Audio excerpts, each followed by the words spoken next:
Okay, so quick overview on what a miter plane is. Because I guess, well, not that I guess, I've been talking about it and I don't really actually show what it does, um, or what its intended use is for in this project. So I cleaned it up a little bit, and I actually, well, I kind of made, I feel like I made a mistake here, but traditionally these are kind of short towards the back, and so I've been having a rough time like fitting my hand over here, and I probably shouldn't have cut.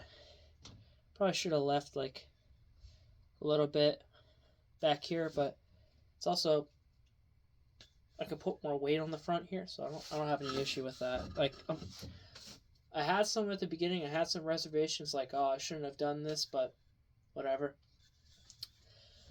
Overall, happy with the look. Uh, Still got some refinement to do on the inside here, but it's pretty good. Oh, the wedge needs to be customized. But these planes, um, I've just sort of been, I've just sort of been blowing through like what the actual intended use is here. So, so these are usually. I gotta be able to hear myself here.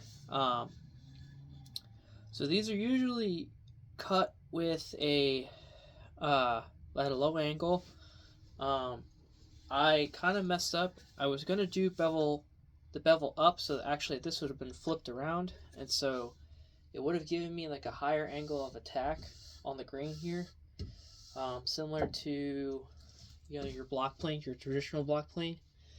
But I realized that the mouth opening was too wide, and I was like, well, shit. And then it turned it around, and it was a pretty nice fit, honestly.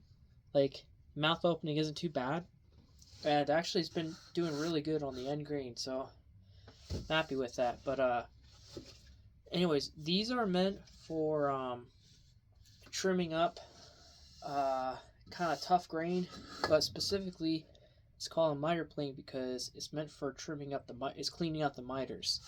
So like you would cut all your stuff if you're in a cabinet shop, you would cut all your 45 degrees or whatever, and then you would take all of that stuff over to a shooting board and you would shoot it. Um, and shooting board, it has changed the name a little bit to shooting as in uh, going out with a gun and shooting, but shooting used to mean used to actually be spelled uh, CHUTE, shoot. The shoot something is the true something, I guess. Um, but also these would be done. I have a board here, but these would also be used in cabinet making because to get the best finish, these are usually called these originally used to be called just a block plane, because it was nice and parallel here, and you would just run it along the board. You'd get really good cabinetry, but it's a low angle, so it's a decent like attack angle for this grain here, and despite the mouth opening being kind of imperfect, I'm overall happy with it. I'm having just a grand time just using it. It's kind of a bad example here. Here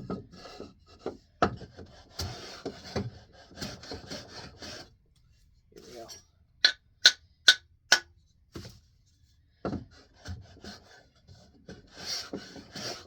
Yeah, and the sound is pretty good too. Like you kind of notice it as you're using it. Like okay, whatever. It kind of sucks, but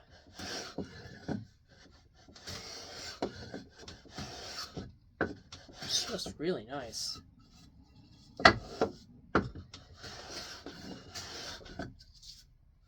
It's getting good curls too. Like in terms of like how this turned out, I'm pretty happy with it. Um, Obviously, the miter planes I see online tend to go for like, gosh, like hundreds of just $400, 500, 1,000. It's like just something crazy. So I kind of had the thought of like, I want to true up end grain, and I was having a problem when I was making a live edge board, and I was like, well, do I have to spend the money on like a bevel up plane, on a bevel up jack plane, because I could get more push out of it? And then I had the thought, like, well, miter planes are pretty good, and I saw a video by a guy about, a couple weeks ago, and he was like, yeah, I like my miter plane, and he was showing it in relation to truing up his miters, because obviously that's what this is, and it's good for end grain. If I can show it here, it's just some normal pine, so maybe it's not the best test, but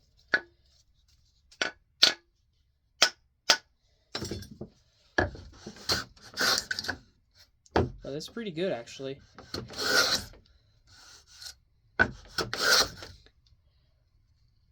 We're getting some good curls here. And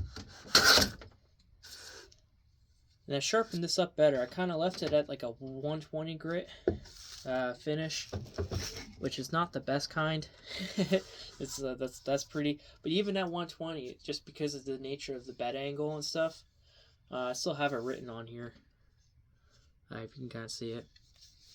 Your standard 35, or not 35, 30 degrees. But going back to my point here, I noticed the Japanese planes, they're really good. Like, it's kind of a weird one. Like, I was like, well, there is a specific plane that works for this type of stuff, so why not just make it, This would probably be my first, if I were to say something, this would be my first success with actually hand plane making. I have a skewed smoother, but I made that too blocky. Not happy with that one. This was a leftover iron from another plane over there that I wasn't happy with, so just sort of, sorry, I'm out of breath because I've been working on this project so much, but happy with it overall.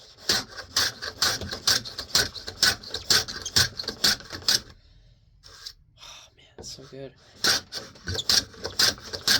So, I guess if you're going to actually end up doing this sort of thing, and you're like, hey, yeah, see, that's so good. It's just beautiful, wispy shavings. Now, this is pine, so it's not the best. It's too soft. It's nice and dried lumber, so it's maybe not the best indicator, but let's see. What do I have?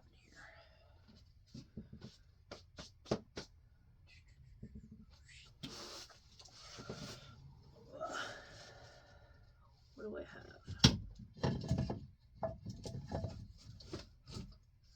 No,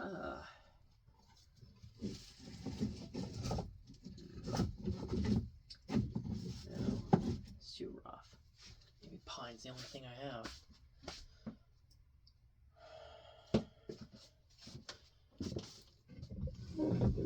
I've got some butternut here. I'm gonna use that.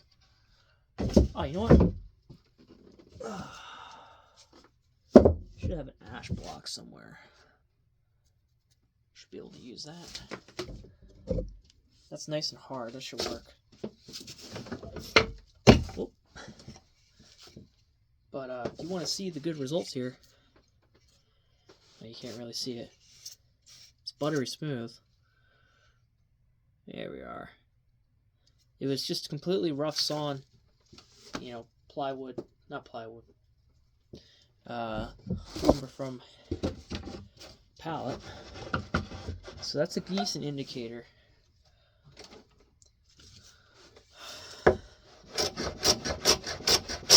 Here's some butternuts. It's kind of hard. You can't really see it.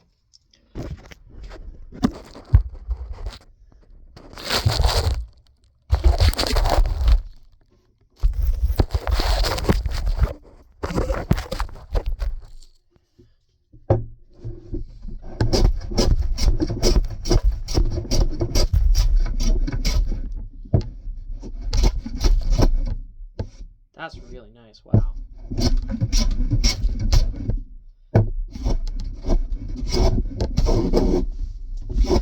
Sorry, it's kind of stopping in the cut. Wow, that's amazing. It's got some red paint on it, so that's not going to be the best outlier.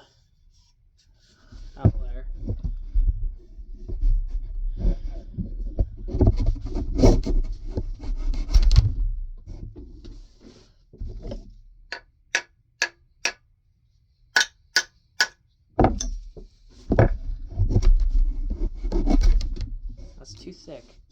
Yeah, there's some problems. There's still some fine tuning I got to do with this. So.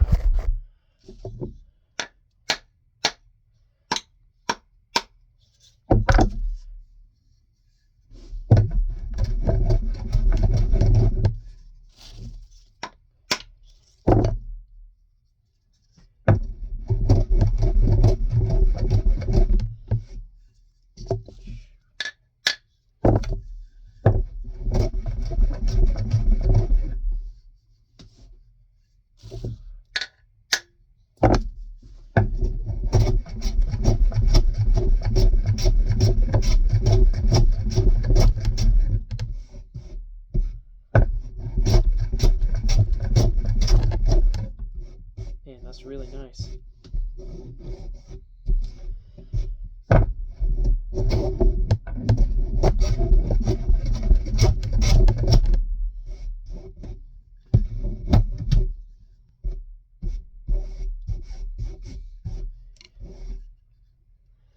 Man, wish you guys kind of knew what this joy felt like, because to me it feels amazing. Feels really good to kind of get something you want, get a good result. That's a good feeling. Got some mash here.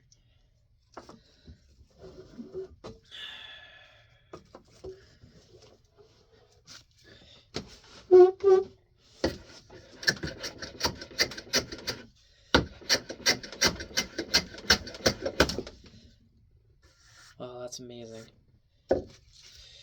Wow. True secret to mitering, and really just shooting end grain in general, is you do kind of want to chamfer the ends. So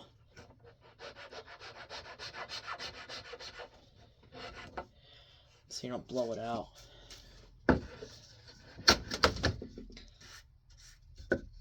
This is getting too... So far the wedge is seating pretty good too. So I'm happy with that. I'm going to probably spend a little bit of my night customizing that. But it's kind of...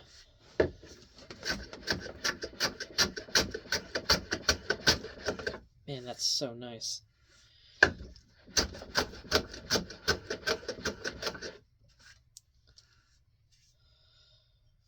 Jeez, man.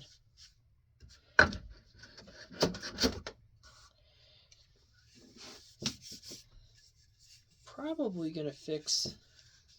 You're witnessing a guy work through his whole thing here. Probably what I'm gonna do, because I find that this is really digging into.